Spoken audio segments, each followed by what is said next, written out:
Bom, hoje, né, no nosso vídeo, a gente vai tratar, né, sobre a história de Araquém no período imperial, né? Lembrando que no vídeo passado a gente falou sobre o período colonial. Antes da gente iniciar o vídeo, eu queria pedir a vocês, né, que desse aquele apoiozinho aí no canal, né? Desse uma curtida, né, com um comentário, e compartilhasse, né? E também se inscrevesse no canal, tá bom? Então vamos lá. A povoação de Santo Antônio, né, de Padre do Olho d'Água, do Coreú, atualmente o distrito de Araquém, como já referido no vídeo anterior, durante o período colonial, residia aqui os povoadores formados por maior parte de portugueses e também filhos destes e também de mestiços, enfim, então pessoas daquela época. E já no período imperial, todas essas propriedades, né, foram naturalmente herdadas pelos filhos e passadas pelos genros, né? Mas também vem alguns casos, né, de compra e aquisição de parte da propriedade através de partilhas, consignadas nos inventários e testamentos. Na povoação de Santo Antônio, nesse período, né, residia na fazenda Olho d'Água os homens, os herdeiros, né, diretos e descendentes do finado comissário-geral, o português Domingo Alves Ribeiro, né, como Sebastião Alves de Holanda, casado com Inês Antônia, né, filha de Luiz Chaves, e João Alves de Holanda, né, casado com Hilária Maria do Rosário, filha do capitão José Mateus José de Souza. Certo? E onde se situa ante a fazenda Santo Antônio do Olho d'Água, né, sede da povoação, onde nos dias de hoje fica o cemitério Santo Antônio, moravam alguns herdeiros, né, do segundo capitão-mor da Vila de Granja, o finado Bento Pereira Viana, casado que foi com Isabel Maria do Nascimento, né, filha do capitão Cesneiro Antônio Fernandes Batista. Como os herdeiros de João Pereira Viana, casado com Maria Pereira do Livramento, filho do capitão Custódio da Costa de Araújo. Também aqui, nessa povoação, residiam os herdeiros, né, de Luiz da Costa Nogueira, né, com Manuel da Costa Nogueira, casado com Florência da Ressurreição Viana, né, que filha do Bento Pereira, filho de Bento Pereira Viana, né, que é o Manuel da Costa e a Florência, os pais de Luiz Lamartine Nogueira, né. Também residia aqui na povoação de Santo Antônio herdeiros, né, e descendentes de João da Mota Pereira, como o Antônio da Mota Pereira. Residia também onde atualmente fica a localidade de Mota, numa fazenda, um sítio, né, do capitão comandante de cavalaria da Ribeira do Coreú, né, ou seja, da Vila de Granja, né, capitão, aliás, o Gabriel Antunes de Aguiar, casado com Francisca Maria do Espírito Santo, a nossa conhecida Chica do Monte.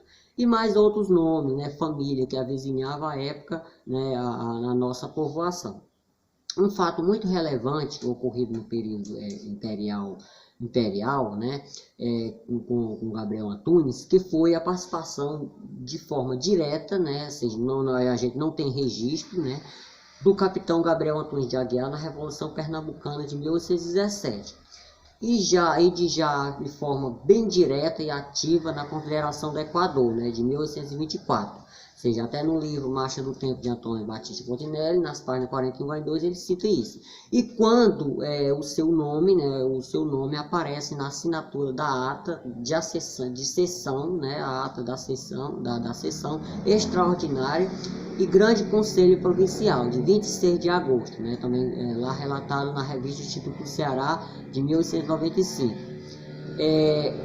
Algo muito importante que não foi tratado no vídeo anterior é a questão da forma de mão de obra utilizada aqui, né, na região durante o período colonial, certo? Vale dizer que no período colonial, logo de imediato, empregava-se a mão de obra com a escravidão indígena, né? Índios pegos à força, amansados, domesticados, né, cristianizados. e aí destinado, sobretudo, no cultivo da agricultura, da pecuária e também nos serviços domésticos. E para mais outros serviços existentes. Só depois é que começou, né, a ser utilizado a mão de obra de escravidão dos negros oriundos da África, né, adquirida e trazida das capitanias como de Pernambuco, Bahia, né, enfim. Os negros que chegavam aqui à nossa povoação, né, como assim mostra os registros, era em maior número formado de angolanos, né, na nação angolana.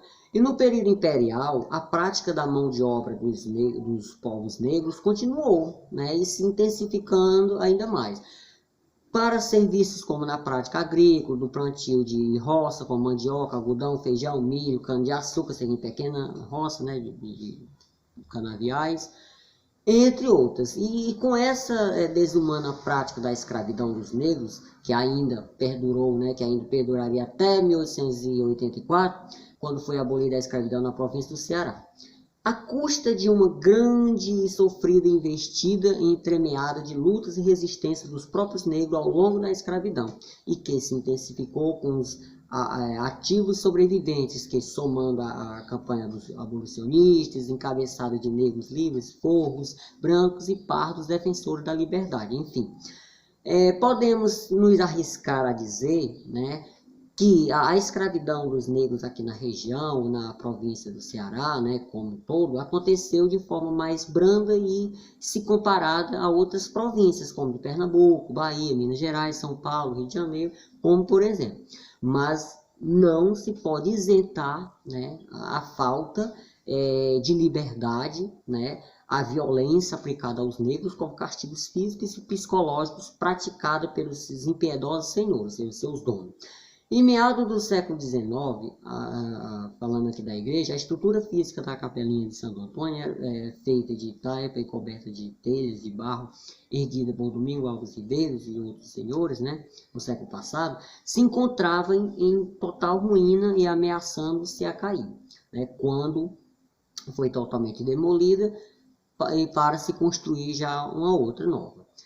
Na época houve-se uma tremenda disputa, né, de interesses que envolveu todos os moradores e dividiu opiniões na escolha do lugar para se erguer a nova capelinha de Santo Antônio. Havia um grupo que queria que fosse no mesmo lugar da antiga, né, onde hoje é o cemitério, e já outro grupo de pessoas queria que fosse lá no Serrote do Grosso, né, na caminho do Torquato ou beira do rio. Com isso, conta-se a tradição oral, né, dos mais antigos, que fizeram uma igreja improvisada, ou seja, uma latada, né, uma tenda com um pequeno nicho onde era o altar da antiga capelinha e colocaram o santo lá. E conta-se a lenda que depois o santo aparecia no Alto Bonito. E esse fenômeno misterioso sempre se repetia. Depois, enfim, resolveram levar a construção da igreja para o Serrote do Grosso. E lá também aconteceu a mesma coisa. O santo aparecia toda vez, era no Alto Bonito. E lá no Serrote do Grosso também colocaram a estatueta de santo, né? E lá no nicho, né, fizeram do mesmo jeito. Assim entenderam que aquilo era uma vontade divina e do santo. E o povo, não querendo desafiar o sinal divino, né, com medo talvez de castigos, decidiu erguer a capelinha aqui mesmo no Alto Bonito, atualmente onde fica a Praça Manuel Machado.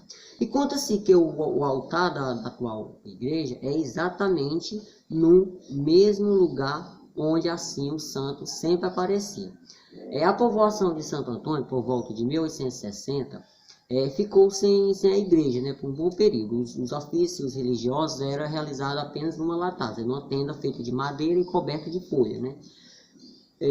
Pois se havia demolido a antiga capelinha e a nova estava ainda em construção. Obra feita todas as custas de esmolas doadas e serviços prestados pelos próprios moradores dessa povoação. A capelinha era feita de paredes largas e com tijolos e coberta de telhas da antiga, coberta com telhas da antiga capelinha, né? E ele tinha, né, e a capela tem a fachada triangular, enfim. No meado do século XIX, né, os principais moradores daqui da sede de Santo Antônio eram Manuel da Costa Nogueira, José Camilo de Negreiro, Antônio da Mota Pereira, Luiz Rodrigo Gonzaga, João Pereira, Augusto Ponte de Aguiar e mais outros senhores que avizinhavam, né? Com a conclusão da nova capela de Santo Antônio e a benção da mesma, a população começou a chegar e a construir casas, né? Os mais ricos construíam morada de tijolo, coberta de telhas de barro e ladrilhada, e os mais pobres de taipa, coberta de palha e chão de barro batido, construído com casas dispersas, né? Formou-se assim a primeira rua, né, a Rua Direita, né, a atual Rua Travessa 1 e 2, né, que começa ali antes da atual Rua da Poeira e vai até a saída para o cemitério, ou seja, a Rua do Cartório. Ao passo que no local e aos arredores onde era a antiga capelinha, onde habitualmente se já sepultava os mortos desde o período colonial, né, de costume dentro da capela. Continuou a sepultar os mortos ali e passou a ser o cemitério de Santo Antônio, cercado com cerca de madeira, depois de arame, e na década de 70 foi murado. Vale ressaltar que as terras que eram dos herdeiros dos colonizadores foi perdendo o tamanho, né, com as subdivisões, e por fim foi vendida pelos herdeiros, né, grande parte para o tenente-coronel Domingo de Lima Medeiros e mais outros senhores como os Félix da Cunha, Medeiros de Lima e outras famílias que a circunvizinhavam, né, E a terra do santo ficou sendo ainda patrimônio de Santo Antônio, né? Então, onde foi construído, onde surgiu, né, o distrito de Araquém, e está crescendo. Muitos dos antigos herdeiros venderam suas terras, suas propriedades, suas heranças e foram-se embora para outros lugares, né? Como, por exemplo, Barrocão, né, que hoje atualmente chama-se Tianguá, como aconteceu com a família da Costa Nogueira, né? Os novos moradores da povoação, o distrito de Santo Antônio, passou a ser feita pelos Limas e Medeiros, os Cardoso, Pinto, Costa, os Teles de Menezes, os Souza, os Batistas e Fernandes, né? Os Félix da Cunha e mais outras famílias que também ajudaram a formar, né, e habitar o distrito de Santo Antônio da Vila da Palma. E aí foi criado, né, o distrito distrito de Santo Antônio. Era muito amplo e até o pé da serra, essa amplitude de terra todinha que englobava o distrito de Santo Antônio, né, da Vila da Palma, criado em 1870. Então, aqui está o nosso resumo, tratando um pouco sobre a história do Araquém no período imperial.